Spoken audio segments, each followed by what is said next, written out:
समुद्र तट के एक भाग में एक टिटहरी का जोड़ा रहता था।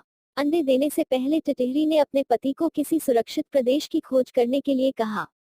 टिटहरी ने कहा, यहाँ सभी स्थान पर्याप्त सुरक्षित हैं, तू चिंता न कर। टिटहरी, समुद्र में जब ज्वार आता है तो उसकी लहरें मतवाले हाथी को भी खींच कर ले जाती हैं, इसलिए हमें इन लहरों से दूर कोई स्थान देख रखना चाहिए। टिटहरा, समुद्र इतना दुस्साहसी नहीं है कि वह मेरी संतान को हानि पहुंचाए। वह मुझसे डरता है, इसलिए तू निश्चिंत होकर यही तट पर अंडे दे दे। समुद्र ने टिटहरे की ये बातें सुन ली। उसने सोचा, यह टिटहरा बहुत अभिमानी है। आकाश की ओर टांगे करके भी यह इसीलिए सोता है कि इन टांगों पर गिरते हुए आकाश को थाम लेगा। इसके अभिमान का भंग होना चाहिए। यह सोचकर उसने ज्वार आने पर टिटहरी के अंडों को लहरों में बहा दिया। टिटहरी जब दूसरे दिन आई तो अंडों को बहता देखकर रोती बिलखती टिटहरे से बोली, मूर्ख, मैंने पहले ही कहा था कि समुद्र की लहरें इन्हें बहा ले जाएंगी, किंतु तूने अभिमानवश मेरी बात पर ध्यान नहीं दिया।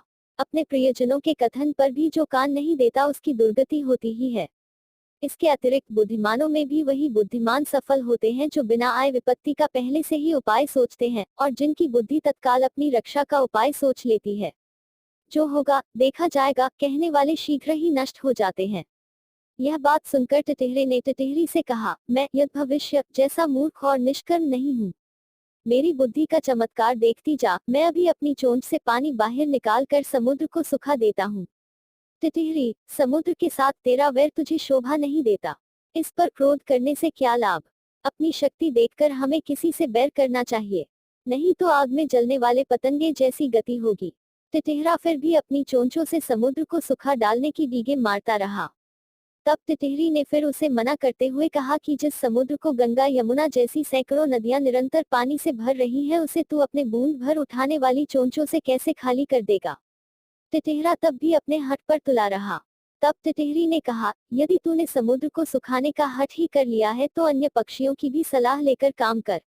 कई बार छोटे दो प्राणी मिलकर अपने से बहुत बड़े जीव को भी हरा देते हैं, जैसे चिड़िया, कटफोड़े और मेढक ने मिलकर हाथी को मार दिया था।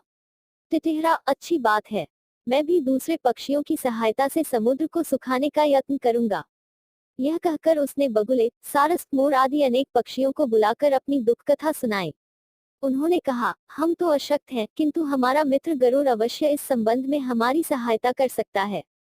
तब सब पक्षी मिलकर गरुड़ के पास जाकर रोने और चिल्लाने लगे, गरुड़ महाराज, आपके रहते हमारे पक्षिकुल पर समुद्र ने यह अत्याचार कर दिया।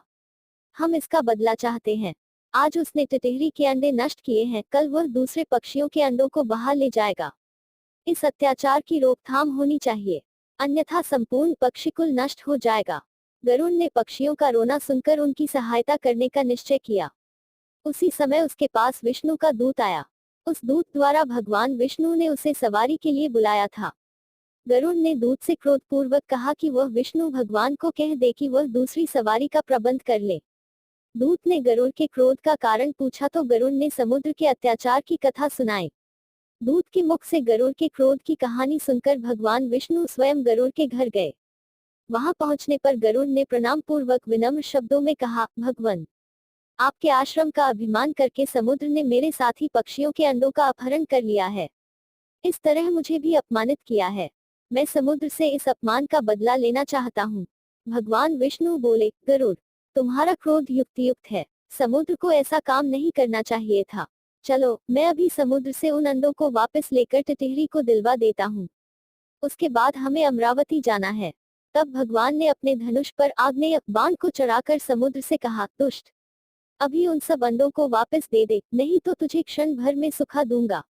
भगवान विष्णु के भय से समुद्र ने उसी क्षण अंडे वापस दे दिए। सीख, अभिमान का सिर नीचा।